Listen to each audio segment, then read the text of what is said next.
Welcome to the Lara Jane Layton Show. This podcast is for you, the person who keeps putting others first. Your self-talk has held you back. You no longer need to take a second seat. Let's explore ways to overcome self-doubt. You can silence that inner bully voice and achieve your full potential. Here's your host, Lara Jane. Welcome to the Lara Jane Layton Show. This is your host, Lara Jane, and I am here with Donna.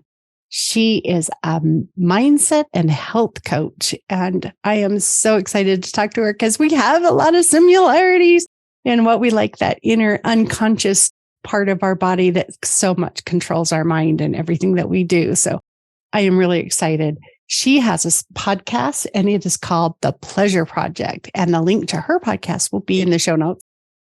And all of her bios and ways to get a hold of her are there also. So, Donna, I am so excited to talk to you. Tell me a little bit about this unconscious mind. Yeah. So sometimes people call it unconscious. Sometimes people call it subconscious. It's essentially the same thing, but basically it governs 95% of our thoughts, feelings, perspectives, habits, choices, behaviors, almost everything. And then there's the 5% of our conscious mind that really is in charge, such a small percentage of the time. And this is the conscious mind is the part of us that sets goals and can understand things logically and intellectually. This is why sometimes we can understand something logically, but it's not actually, we don't really believe it, we don't feel it, and we're not acting from that knowledge. So the way that we can actually create permanent changes is to work with our subconscious mind, because when most people try to make changes, they're only using their conscious mind, and that only gets them so far. And this is why people get in their own way and self-sabotage and keep beating their head against the wall and struggle to make changes, and why it's can be kind of all or nothing or inconsistent progress and one step forward, two steps back. And that is all caused by your subconscious mind. So one of the ways that I really like to work with the subconscious mind is paying attention to emotions. And this is something that most of us, it's like the education we never got. Like, what do we do with all these feelings? How do we deal with them? And most of us learn pretty unhealthy ways of coping and dealing with our emotions that just create even more problems in our life. So that's one of the things I'm really passionate about, is teaching people what to do with their feelings, how to actually process them, move through them, and change them to feel better. And that's a big part of the subconscious programming as well, because our emotions are a part of the subconscious mind. I think for me, I don't know that emotion is starting to creep up until it's right in my face. Mm-hmm. And then it's like too late. Now I'm panicked. Mm-hmm. Now I have no rational mind left. Do you have any tricks for identifying it before it's full blown in your face? Well, that's the challenge, because often that, those thoughts are coming from our unconscious mind. So we don't know until we actually have the feeling. So I think the more that we can pay attention to emotions, the more aware we are, even when they're not so intense, like they're just creeping up. But I don't know in terms of like 95% of our thoughts are unconscious. So it's the challenge obviously is that it's unconscious, that it's like beneath our conscious awareness. So I don't know that we can really stop it before it happens. However, I will say that you can change habitual ways of thinking. Mm-hmm. Like when we think of habits, we often just think about behavioral habits, but we can have thought habits, we can have feeling habits, and anything that we do repeatedly becomes a habituated response in our brain. And there's a neural pathway in our brain responsible for that thought. And because we go there so often, it's like, I think of it as like a super highway. So our brain just defaults to these certain thoughts, which create these feelings because our emotions are caused by our thoughts. So there are ways that we can actually change our thought habits, which will then in turn change our emotional habits. And so there is a lot we can do to if you find that you're repetitively having certain emotions like anxiety or depression or stress, that is absolutely changeable. Cool. So what is your process for identifying those? Like, how do I pay attention to that emotion and then start reworking it? Yeah. So we often will feel the intensity of emotion and we'll notice, okay, I'm feeling whatever the emotion is. So the first step is simply just to have that awareness that, oh, I'm feeling sad, or I'm feeling lonely, or I'm feeling anxious. And then the very quick, like, mind hack for me that I like personally is, okay, drop into my body. Where is this in my body? Because emotions are actually a physical thing. We have a thought in our brain and it creates a rush of neurochemicals in our body, which we experience as different sensations and vibrations. So sometimes we might feel like a heaviness in our chest, or like a clenching in our jaw, or tightening in our belly, or like tense shoulders, or all these different sensations that come with those different biochemicals. Because the reason why we have emotions is to drive behavior. So those biochemicals are turning on certain hormones. And for example, stress response, all the blood is being sent to our limbs so we can either run or fight. And so that's the purpose that emotions actually play in our lives, to actually get us to do something to protect ourselves, to, survive, essentially. So if you can stop the thoughts, and the way you stop your thoughts is simply like feeling the feeling in your body. Because the reason why this works is because you're no longer thinking, and now you're simply noticing, you're observing. And that's a different brain state that you go into, and you're no longer reacting to the feeling. You're just now observing the feeling. And each wave of biochemicals only lasts 90 seconds. Oh, wow. Which is not that long when you think about it. We can do that. We can do absolutely anything for 90 that. seconds. Exactly. But what happens is it doesn't feel like 90 seconds because we keep thinking thoughts. So every thought creates a 90-second wave. So we have wave after wave. And this is why sometimes it can feel like we're stuck in an emotion for hours or days, or maybe even weeks or months or years. But if you can interrupt the thoughts by doing something else, and I can share some other tools if that doesn't work. But for me personally, I love to and I had to teach myself to do this, because as humans, we're hardwired to move away from discomfort and pain and towards pleasure. And so a challenging feeling is painful, it's uncomfortable. So our instinct, our impulse is to distract, like to try to move away from it. So this is why we get into unhealthy coping mechanisms, whether that's drinking or overeating or picking up our phone or even busying ourselves in some way. It's a way to avoid feeling what we're feeling.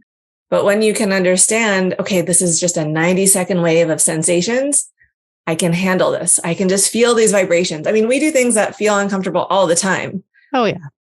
And we do it willingly. I mean, I think of, people that run marathons. I don't, but we do cold plunges. We, exercise. We have babies. We willingly do things that we know are painful physically, but we do them because of what we'll get on the other side.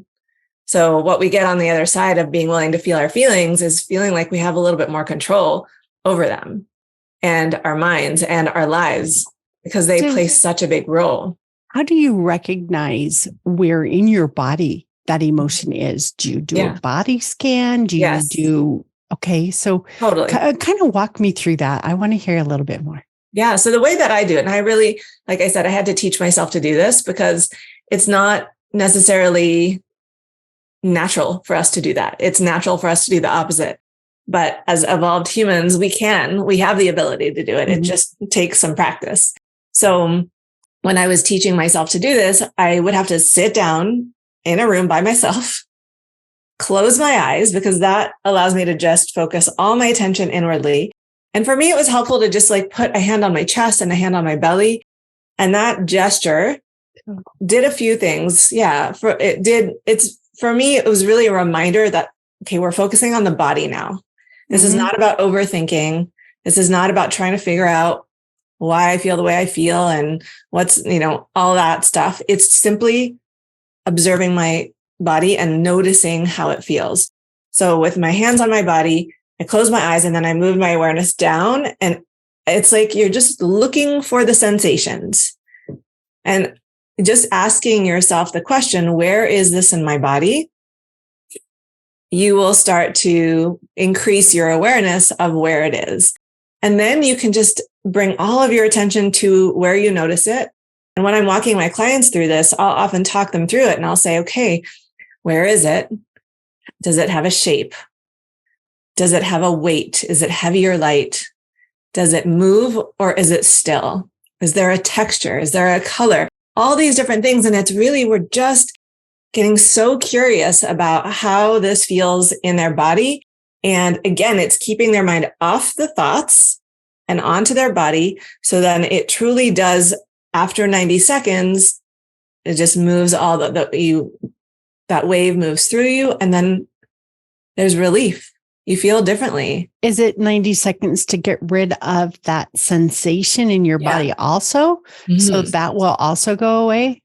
Yeah. Because my shoulders will get really stiff when I'm stressed. Like I just clench up and just, now what? And I've done body scans. Well, I've done those things, but it seems like it's there forever. There's that lingering residual. Yeah.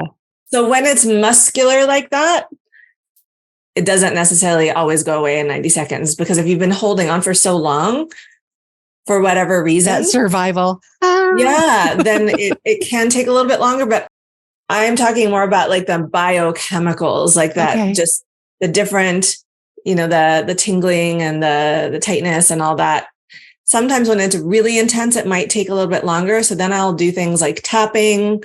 I don't know if you're familiar with like EFT. I definitely know how to tap, and it works. Yeah, it totally works. It's such a great tool. So EFT, there's other emotional regulation and like nervous system regulation techniques that I will use with my clients, that if it's so intense, because, there's emotions that there's very intense emotions and less intense emotions. So sometimes when it's extremely intense like that, we need to do something more than just sitting and observing. That can be too much for someone in like a very, very activated state. So we'll do something else like tapping or some deep breaths, or there's some visual things that I'll do with my clients that will get them to neutralize a little bit more. And then we can do a little bit more of that exploration. So there's so many tools. And I think that it's really about finding something that works for you. And, there's so many to choose from out there, and more people are doing this kind of work, which is so great. Isn't that awesome? Like, it's making so much progress now. I mean, everybody knows about it. Like maybe 30 years ago when you said, have you ever done tapping? I'd have gone, tap dancing. Exactly. Like, what are you talking about? So and I love how many, I call them my woo-woo crowd. I had my corporate friends and I had my woo-woo friends. Yeah. I still have them. That's not past tense. But there's so many more that you would put in that woo-woo category than there was 30 years ago. And you don't feel stupid in the office tapping something out anymore or pulling on it's just, that's just letting it go. Yeah. No, I think it's like we recognize how important it is to regulate and to de-stress and all those things, because we're seeing how much suffering it causes in our lives and how detrimental it is on so many levels. So there's so many corporate people out there, and you are, the more it used to be, everybody was in an office, and you had these closed doors, and now that's this open community. And I know people feel odd going through some of these exercises, like when you're tapping on your head, or you're, you're doing a weird breath. And I call it weird because you think you're being weird at the time, even though it's just a cleansing breath and you're releasing stress. Is there, do you know, a secret way of doing it without being seen or noticed in that open environment? Yeah. One of my favorite techniques, it's called peripheral vision. So we can do it right now. And listeners, you can do this right now. So find a point in front of you to focus on and just something that's not moving. And so if you're looking at a screen, like right above the screen, I'll look at the camera. Yeah. And then without changing the direction of your eyes, so your eyeballs stay straight ahead, you're going to soften your focus and begin to widen into the periphery. So you're just starting to take in everything coming in through your eyes all at once. And imagine you could even wrap your vision back behind you and even just notice what's happening to your nervous system as you're doing this. And it's like you're just taking everything in. You're not looking at anything in particular, just allowing all the colors and shadows to just. I moved to a sense of just being instead of doing. Yeah. I don't know if that makes sense, but instead of like, dun, dun, dun, dun, gotta do this, gotta do this. It's like all of a sudden, like, oh, I can just experience this. Yeah, exactly. So what happens is when we're in a stress response, we go into what's called foveal vision, where our vision narrows. And it's because we have to focus. We got to fight, run, whatever it is. And so when you do the opposite, it turns on your relaxation response. And you basically are communicating to your body, you're safe. It's all good. You can relax. And so I love that because for me, it works so quickly. I can really feel that shift when I do this. And this is something that you can do with no one will even notice that you're doing this. If you can just look ahead for 30 seconds and not kind of move your eyes around, you can do it. And you could even keep your hands on the keyboard and nobody would know that you weren't just staring at your computer trying to think something through. That's an amazing idea. Exactly. Yeah. Yeah. So that's one of my favorites because it also just works so well. Yeah. You could even pull over driving or any place. It would be appropriate in any situation. Exactly. Yeah. And for me also just the body awareness, that's something that you can just dropping down and noticing, okay, where is this in my body? Or even just feeling your feet on the ground and feeling the space that your feet take up and feeling the weight of your legs, feeling your seat on your chair and bringing your attention to different body parts also has that doing effect. Yoga now.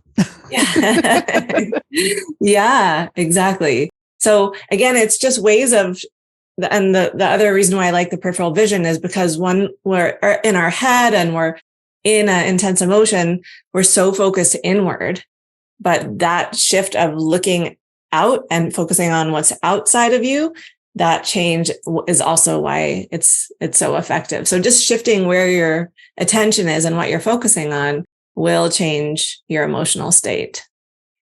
That's awesome.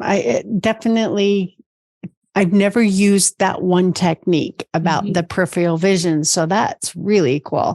Awesome.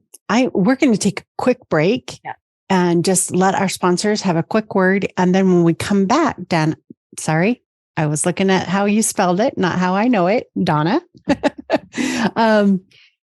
How about you tell us a little bit about your yoga practice and what got you into that and the motivation there? So quick break and we'll come back. This podcast is sponsored by Lara Jane Coaching. You know you're ready to silence your inner bully voice. Let Lara Jane support you with coaching. To schedule an introduction call, go to larajanelayton.com. And we're back. Thank you, Donna. And it really interests me in your yoga. I know my husband and I are certified yoga instructors also, but it's not what we think in this world, the Western world. It's way more in the breathing techniques and those kind of meditations. So I just kind of was curious about your background and what got you into it. And I know you said 20 something years you've been doing yoga instructor. Yeah. My parents, they were into yoga when I was young. So I remember going to my first yoga class when I don't even know, I was probably like 5 or 6. I was bored out of my mind, but they had like all these yoga books, and I would flip through the books and I would look at the different poses and try them. But then I didn't really do any of it until I went, like right after college. I lived in New York City and I went there to pursue dance and realized that was not going to happen. So my husband, he was my boyfriend at the time, he used to go to a gym where there was a yoga studio right above it. And he one day came home and was like, you should check out this yoga studio. It's right above the gym. I think you would like it. And I went and I loved it. And it was because I was a dancer, I was used to really just using my body, and I had, natural flexibility. It came pretty easily for me. So it was for me, like a replacement for that, what dance was for me and did for me in that time of my life. And I was doing it and I loved it and I felt so good. And eventually I just really wanted to learn more. And the place I was going to, they had a lot of emphasis on the spirituality, and there was meditation in every class and chanting and breath work. So I wanted to learn more about that side of it. So I took a teacher training, and with no intention to teach, I just really wanted to learn more. And then I just started teaching right after, and I love it. And I haven't really stopped ever since.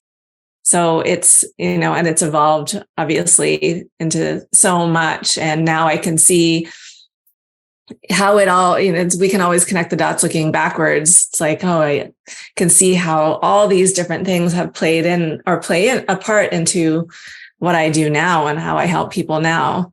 So, yeah. Yeah. I love that. Yeah. I think I was a junior high, maybe a teenager when I met my first family that did yoga and meditation. And, you think meditation is sitting there in your little poses and not moving forever. Right. And that's what I assumed they did as a family, was sit around in their living room and did these, just nobody can talk now. And then you learn there's so many ways to meditate, and there's so many ways, to do yoga and all these things. What a great exposure for a kid, because it really will teach them how to handle their emotions more than the rest of us that get shoved in our bedrooms and just told to cry it out or go on timeout, instead of a constructive way to deal with it. It's like, how we need to teach our kids better. I didn't teach my kids better. I didn't get into this stuff till they were out of the house. Yeah. So now I have to backpedal and help them.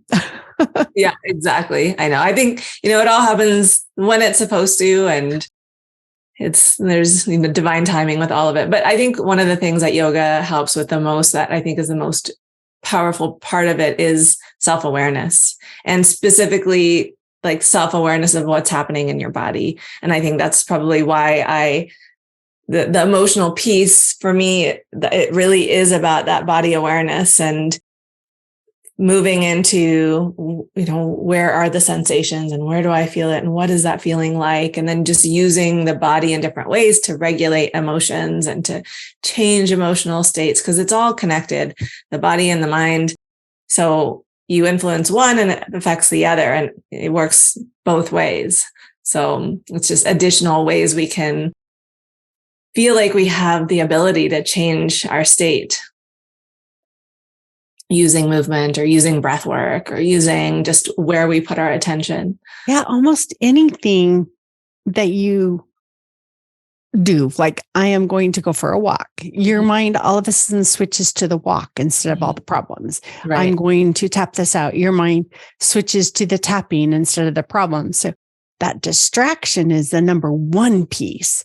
But then as you relax, it helps you to own it. The one thing is just distraction. And then I can own this piece and I can be at this piece forever. And that's the part that's fun, is to start experiencing those things not coming back as soon, because you now have the tools. I look at it as our bodies are these pressure cookers. And some of us just have the release valve on all the time. Nothing builds up. It just goes on. Others of it build it up a little bit and we push the release valve and then we feel good again. And some of us blow the top. So it's just, where are you in your self-care? Are you the one that leaves your vent open all the time? Or does the anxiety have to get to a point that it puts you in the hospital and now you're flat down and you're just releasing all that pressure at once? And it's I call it baby steps. I've got to learn to trigger that more often. I've got to learn, or you or whoever, to trigger that, let the steam off. And do you have, besides the couple little tricks that you've said so far with the tapping and the peripheral vision, are there other ways that you do for you to keep that pressure from building up?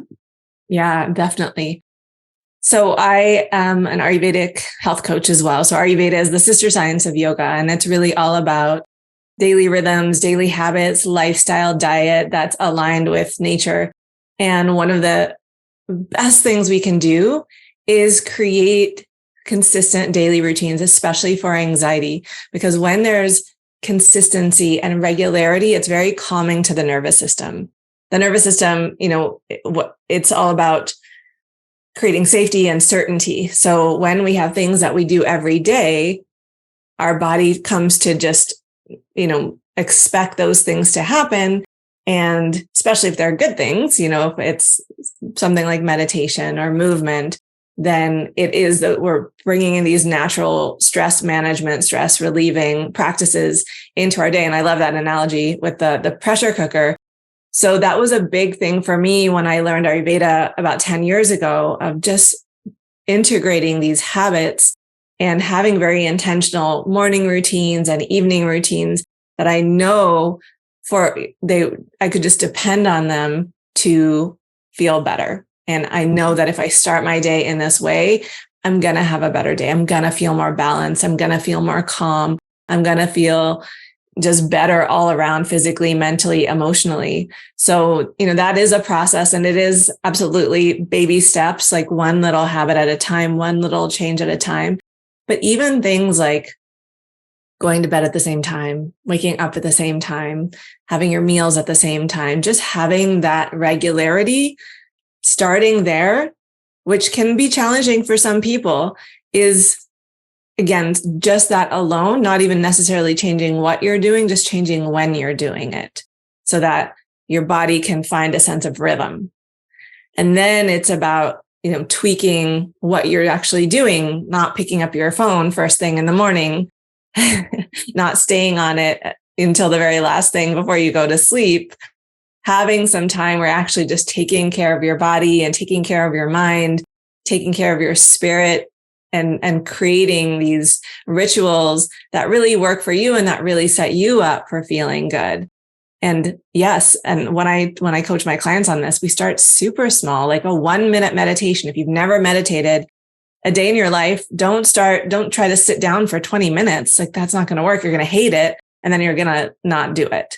So just 1 minute and then slowly building on it. Same thing with exercise. I start my clients with, 7 minutes of movement and then build on that. That's how I created my habits, is just like small changes at a time. And now, it's completely different than it was 10 years ago, but it's been a process of layering on these practices and continuing now, adding little things into the day. So before I have a call, I'll do some like heart breathing, like heart coherence. Well, I'll just put my hands on my heart and I'll just breathe into my hands, and I'll just do that for a minute before a call, just to relax and calm down and regulate. And it's great that I teach my clients a lot of this stuff, because I get to do it pretty much all day long. I'm regulating with them. And I love that. Yeah.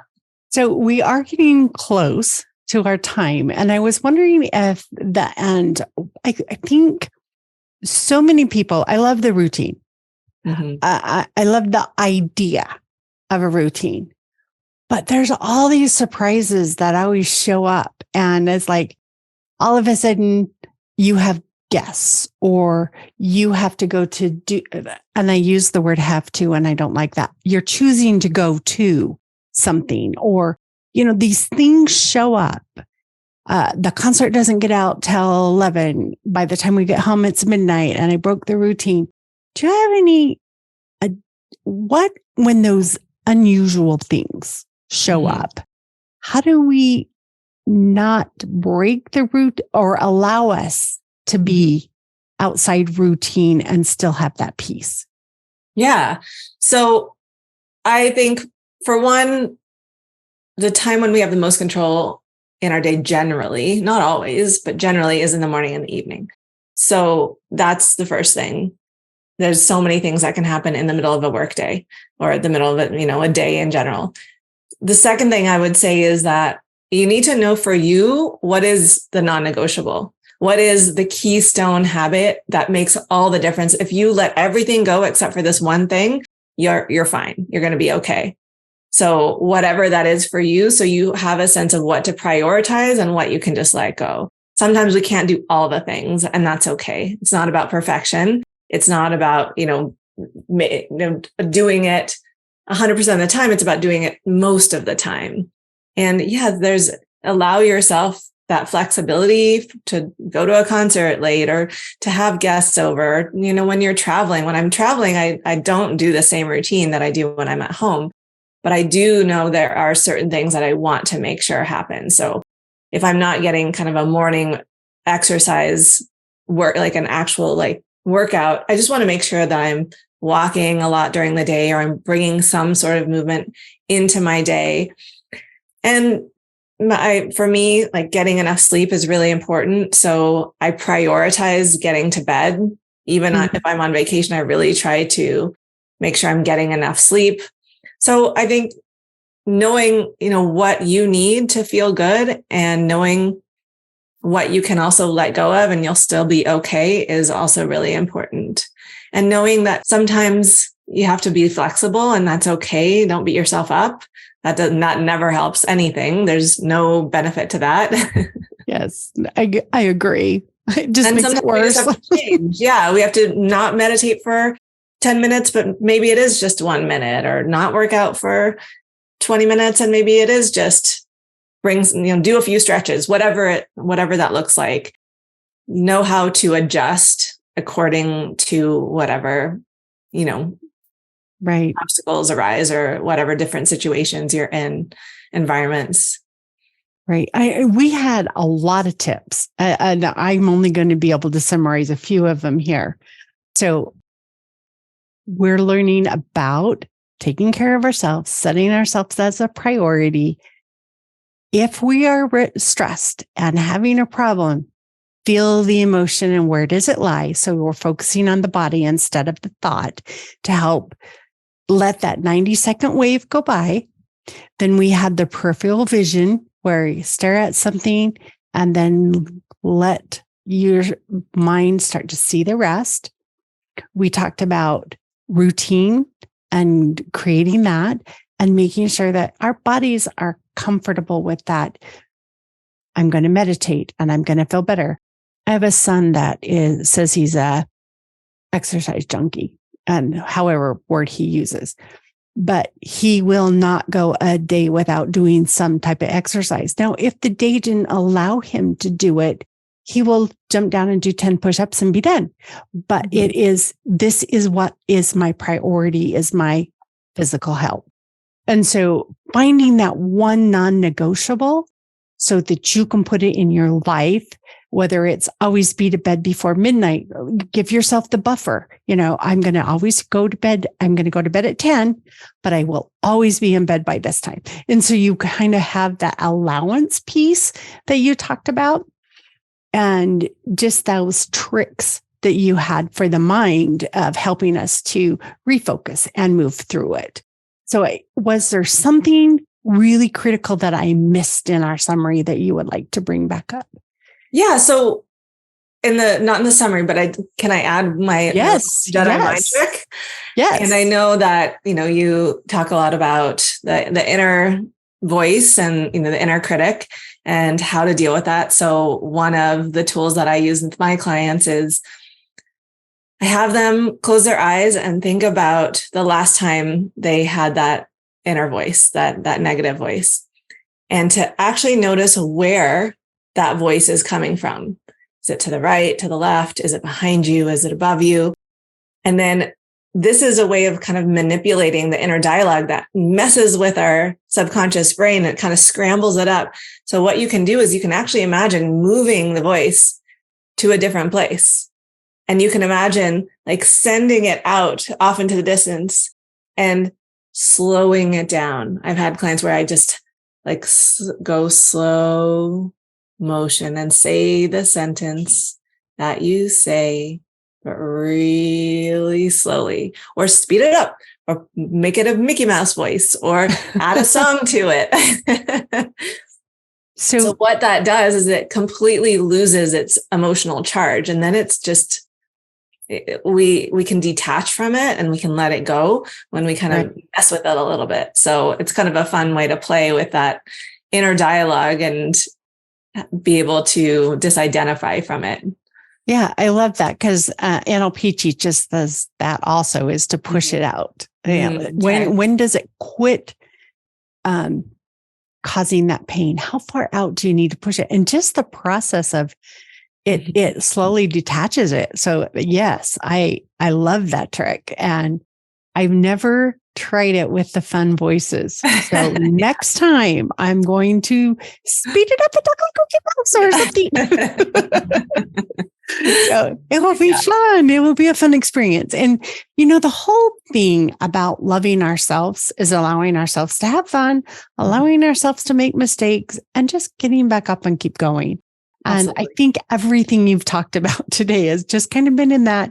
Allow yourself to be who you are, set your priorities, set your goals, and we can move forward. Absolutely. Yeah. I mean, we are humans with human brains that do crazy things, and not making it a problem and not making it mean anything about ourselves, and recognizing this is totally normal to have really unhelpful voices in your head sometimes and really challenging emotions in your body. And I think, the more tools we can have to navigate through our human experience with a little bit more grace and a little bit more compassion and a little bit more self-acceptance will radically improve the quality of our lives. I read a book and I was trying to think while you were talking who it was from, but by the time the episode comes out, I'll put it in the show notes. But it talks about there's not good or bad. Mm-hmm. It just is. Yep.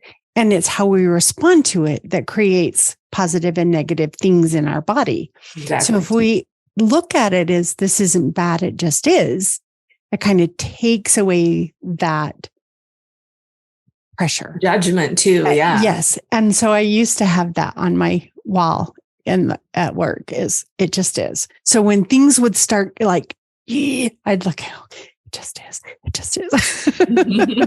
We can make this. We can do this. Yeah. Frederick Dodson. Frederick Dodson is the person.